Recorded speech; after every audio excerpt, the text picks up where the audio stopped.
welcome back to movie reviews from a drawing table. My name is Brian. Today I'm going to talk about Threads. Now, in '83, of course, America had The Day After. Almost a year later, BBC decided, let's do it. Let's do our own. Now, I think both were really kind of made or started production around the same time, so there wasn't any, we can do better. But once The Day After came out, the director of Threads was like, hold my beer. Threads is not a nice movie. It took the fear that we all were feeling in the early 80s and where The Day After, stuff was going on, overseas, and only a handful of people were actually really paying attention to things. In The Day After, in Threads, everybody's listening to the radio, everybody's watching TV, everybody's reading the newspaper, everybody's wondering, worried about what is going on. So you're introduced to this couple who are in love, find out they're having a kid, they're getting a place. They're concerned, they're concerned about the world and what's about to happen. You meet both of their families, all their siblings and stuff. And you're also introduced to one of the local government officials. I'm not sure what they call them over there in Great Britain.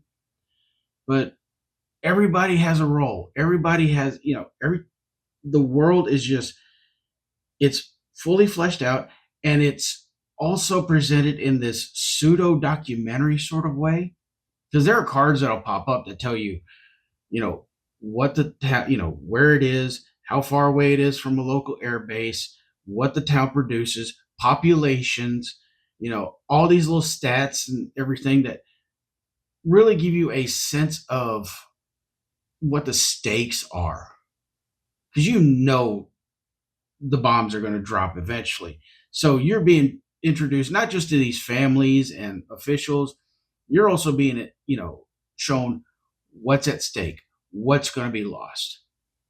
And the whole time I watch this movie, I'm just sitting there going,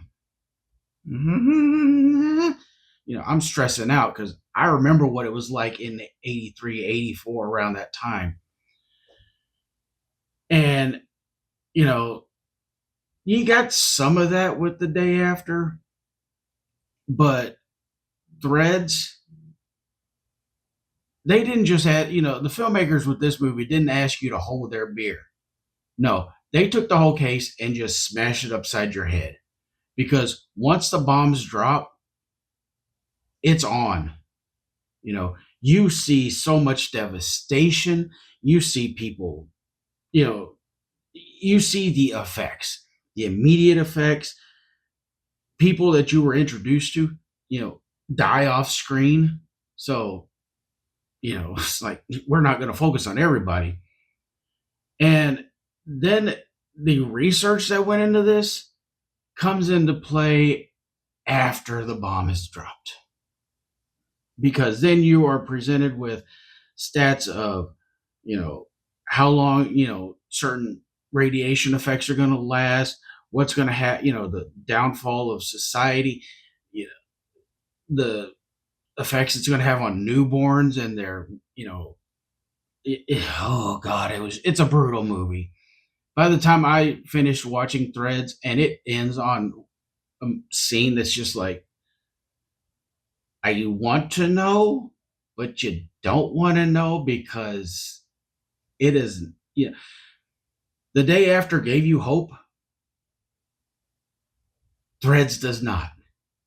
Threads just says, no, we're not going to do that for you.